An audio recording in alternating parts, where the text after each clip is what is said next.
Surely, is that it? Are we live, Angela?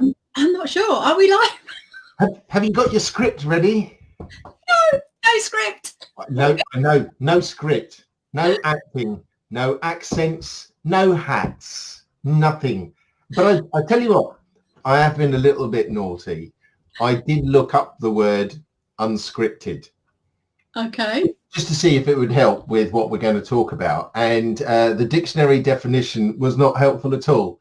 The dictionary definition for unscripted is not scripted or lacking a script. And I thought, what do you need a dictionary for? Anyone could have worked that out.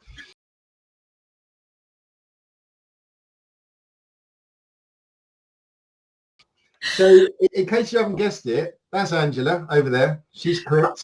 I'm doing that now. Yeah, cover all bases.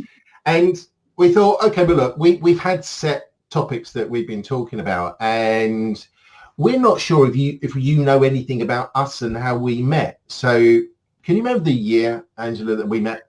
It was the winter of 1997. There you go. Oh, winter is coming.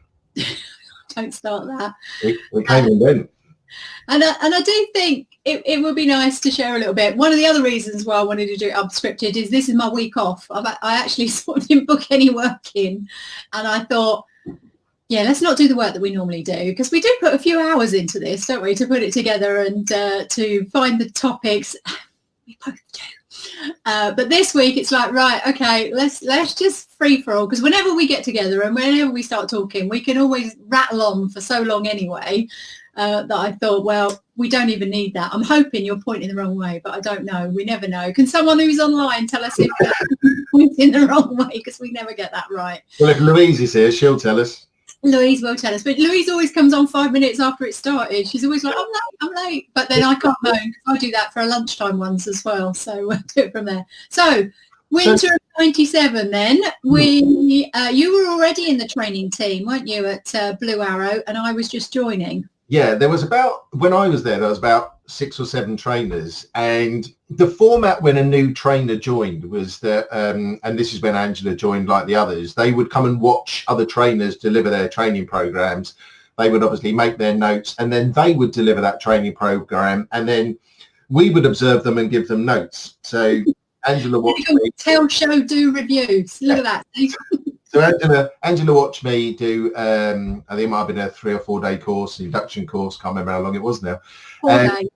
And then I had notes to feed back to Angela, and it actually made Harry Potter look quite short, actually, the notes I had for Angela. But most of it was really positive, because she's quite natural in front of people, very engaging.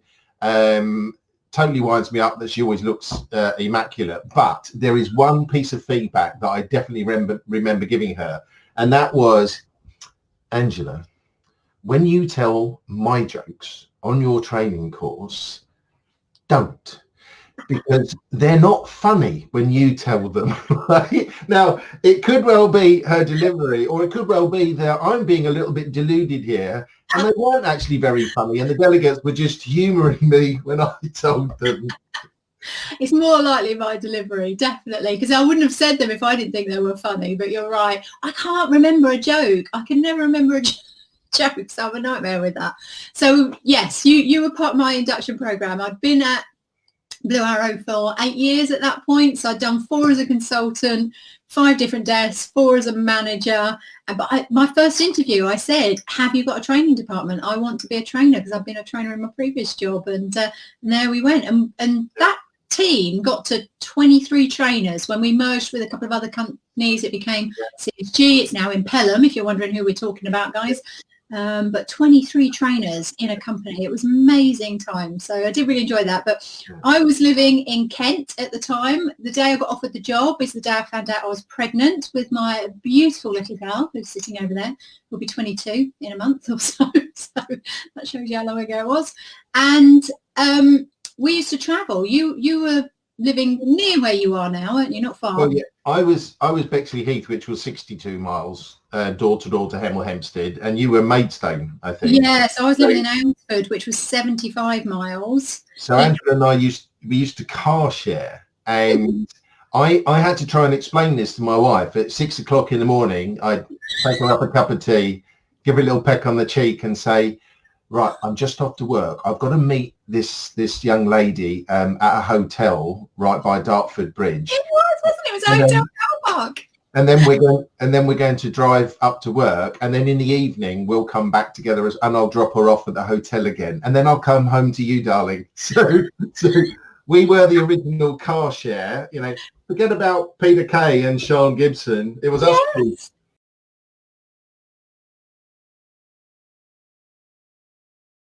I love Sean Gibson. I think I love Peter Kay as well, but I think Sean Gibson is very underrated, and I think that's probably our relationship here as well, actually. Well, we did have some strange conversations, and actually, because we took it in turns to drive, Angela wouldn't leave the house fully made up. She would actually do the makeup and the hair in the car. So if I was driving, the passenger seat would just be like hair everywhere.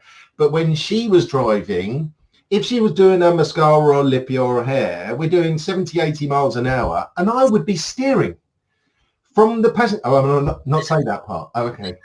I've just realised I still do that, but I wait until I'm at traffic lights or something now. I wait until I've stopped or I can never get up and put makeup. And we were getting up at 6 in the morning, straight out the door. It usually took 2 hours from my door to door to get there. It took 2 hours 10 minutes if we decided on the way, should we get McDonald's breakfast? Do you remember that? It was a big treat. It's like, I had muffin. Well, I think I left there in 99, November 99, and that's when it killed you. Yeah, that's when we had an actual car crash. We thought this was going to be car crash tonight, but we were driving home, winter's night. Angela was driving, and she wasn't breaking the speed limit down a country. No, 30.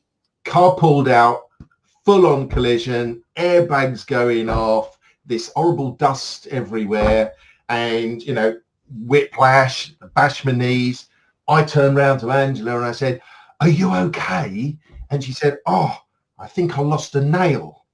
As if that was the most important thing. She'd lost one of her bloody falsies. I did have a bruise that was the whole of this. That was the only thing. I'd obviously smashed the dashboard with it, but I didn't even notice it until the next day. It's one of those things. But I remember getting out and looking at the front of my car and just laughing because the whole of the bonnet disappeared. Yeah. She pulled out on a lane. So it was a lane that was only really one way. They have changed it now. If anyone knows it, it's behind the back of BP offices, or the BP that was at Buntsfield in Hemel. And she literally just pulled straight in front of us. And then we hit head on. And I had a Citroen with a really long bonnet, didn't I? But it didn't have any bonnet. It was all pushed back. And she disappeared and legged it, and then came back about an hour later when the police were there and saying she'd had a drink. Sorry, I went home. I was so shocked I'd had a drink. We were like, yeah. Well, I had to thank Angela a few months later because I got $2,500 and I wasn't even driving. I never claimed, but brilliant. Yeah, there you go. But so you had a bad neck for a long time. How is it now? Now I still got a bone chip actually in my neck, and I saw it on an X-ray years ago. So we've done a couple of double acts. I mean, Peter Kay, Sean Gibson, famous double act on TV. You know, we've done Queenie and Prince Philip. We've sort of attempted Monty Python. Vera and Winston. And when Angela and I were talking about, you know, what are we going to do next for our next stand-up? Angela, in all seriousness, said, well, why don't I be Holly Willoughby and you be Philip Schofield? I can't say her real name. It's always Willoughby. And Angela said, yeah, I'll get my boobs out and you can just come out. And I thought, well, hold on a moment. That's a bit insensitive, isn't it? We'll probably lose the audience for that. I said, you know, I can't act the part of Philip Schofield unless, of course, I'm in a cupboard with a stuffed toy. But that's another story. I think I thought that it was in the closet, wasn't it? It was called the cupboard, not the.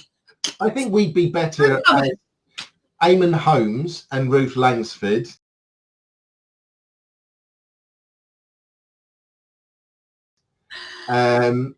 Or the legends that were Richard and Judy.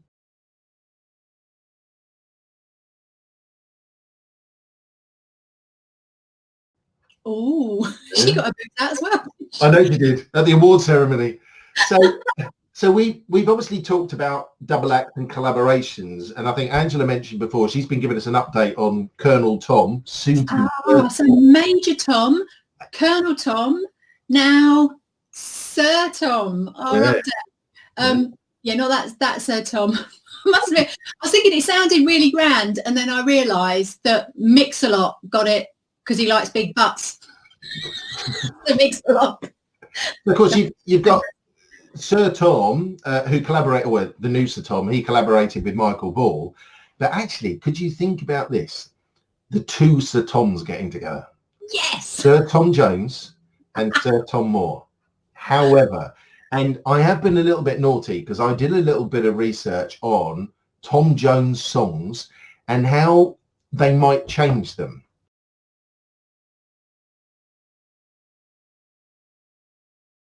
Because for Sir Tom Moore, right? Yeah, okay. Tom Moore. So, there was a song called "I Who Have Nothing." Remember that one? Yeah. Yep. Well, Tom Moore would sing "I Who Have 33 million." You've also got "It's Not Unusual" too. It's quite unusual to walk around your garden 25 meters at a time and raise 33 million quid. Right? That's not unusual. I've only just realised in the last week or so that is his actual garden. I thought he was in an old people's home. Yep. That's his garden. That's his house. He did all right, didn't he? Yeah, did. Good old chap. We'd have to go for why, Corona. That's bad. We won't have that one. I couldn't think anything for Green Grass of Home, Sex Bomb, or What's New Pussycat. However, this is where a little bit of research came in. Have you heard, Angela, of the song called The Boy From Nowhere? No. Okay, it is a big Tom Jones number. He did it when he had his residency in Vegas. But these are the first set of lyrics for it. Actually, see if you remember the tune. Are you ready? The nights grow cold, my search for gold is leading nowhere.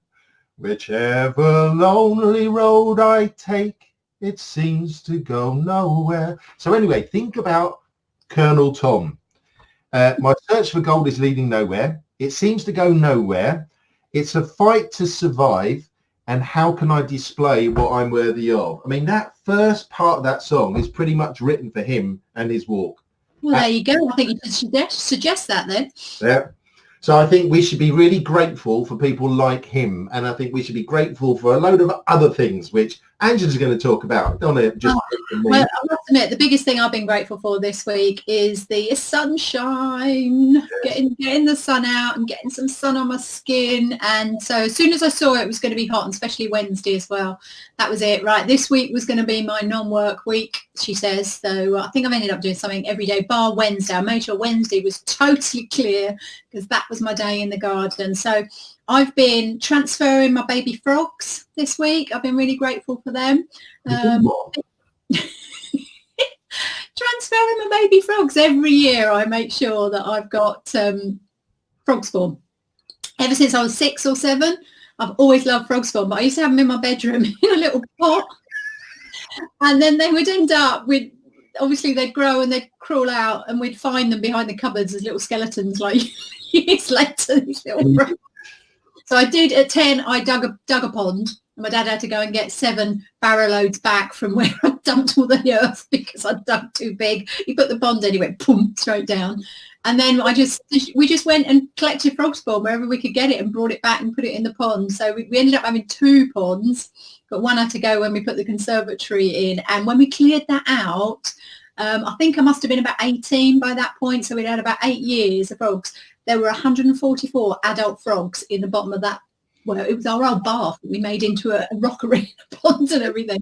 There's a couple of things wrong with that. A, the whole frog spawn thing. B, that you'd counted that there were 144. Well, that's we were like, there's loads in here. So as we went in the buckets, we started counting and then we were like, right, keep counting. And it just person would have just said, oh, it was about 100. But Angela and her KPIs, you know, so... even at 18, it was all about the numbers. I was a financial advisor at the time at 18. So yeah, definitely all about the numbers. So this year I keep them separate in a separate pod, and then as their tails get to about that long, guys, so they start off about that long, and as they get to that long, you have to get them out of the water because then they need to breathe air. So you've got to put them somewhere where they can get out. Yeah. So for all of you watching that have frog spawn and you want to know when to transfer them, when their tails are that big. So Angela's grateful for the weather. I'm grateful for the garden, for the sunshine.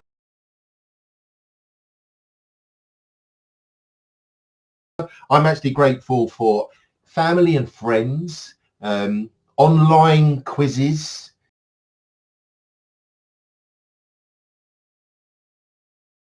and all the applications that we've been learning. We played Kahoot last night, which was a bit of a Kahoot. It really was. I don't know that one. What's that? It has different genres of questions. You can do general knowledge, you can do music rounds, animals, dinosaurs, flags. Really, really good. So you'll play it on your mobile phone whilst you have a laptop with it, everybody on like a Zoom meeting. So no, really good. And Psych is another one that we play with our friends, and you pay a little bit extra for the rude version. And it is utter filth. You really get to know what your friends think of you when you have so the ungrateful internet connection. Sorry, that's an adult one then, not for the kids. Oh no, I wouldn't play that one. Not Psych, not with the kids. No. Get them to count frogs, and you can stay inside and play Psych.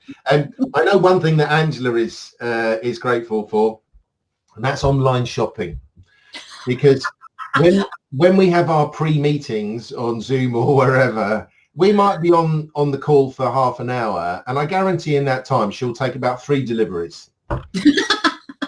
No, it's not that bad. I did count up. I think it was 8 new blouses in the last few weeks or so, because it's I'm not spending my money on anything else. So I do love a nice silk blouse, so therefore I do it from there. So I'm just watching the time. I need to say the one last thing. Okay. Most grateful for is today my little baby came home. So my daughter's been away for 6 weeks. She's done a month in A&E, working on the front lines, literally full hazmat suits and all the rest of it. So she was tested earlier in the week. She's negative, so now she's come back home. So I shall enjoy that time with her because it's my birthday on Monday. So that's a nice birthday. Yes, pre-happy birthday, because I will forget to send you a message. And I think we should all be grateful as well for all of the free support and training that you're getting online right now, particularly from the likes of all the specialists and coaches and stuff at Recruiting Gym.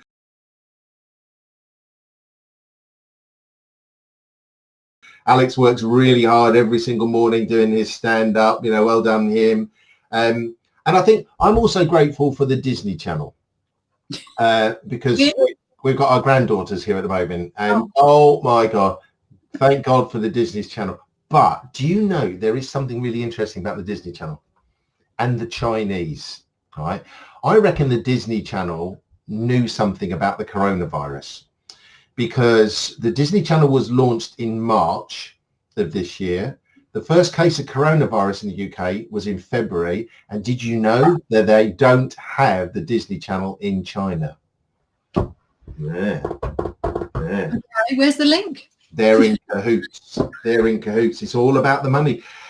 China said to Disney Channel, I'll tell you what we'll do. We'll make sure everyone stays at home. Put something out there that everyone can subscribe to. I told you. You don't know who's in control out there. It's bloody Walt Disney.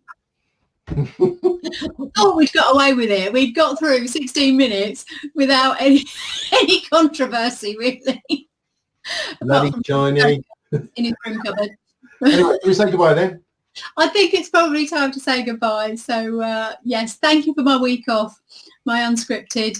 We'll see what double act we'll end up with potentially next week. If you've got any ideas, we do it on Wednesday, so about what we're going to talk about. We ask this every single week. Give us some ideas. Now, either we're deluding ourselves and actually nobody is watching this apart from our family, or you don't mind suffering what we do. So have a great holiday weekend. I'm going to go and feed my flamingos and see if I've got any frog spawn. No, you're not. We've got a webinar with the team. No, it's to celebrate. What's to celebrate? Okay, I'll get that there. We hit 1,000 members this week in the Recruited Gym, so we're getting online at 5 o'clock to celebrate that. All us coaches. There you go. Yeah, you go. You got a bit of drinking time. You can get in there. See you in 25 minutes, Angela, and see you guys next week. Bye, everyone. Bye.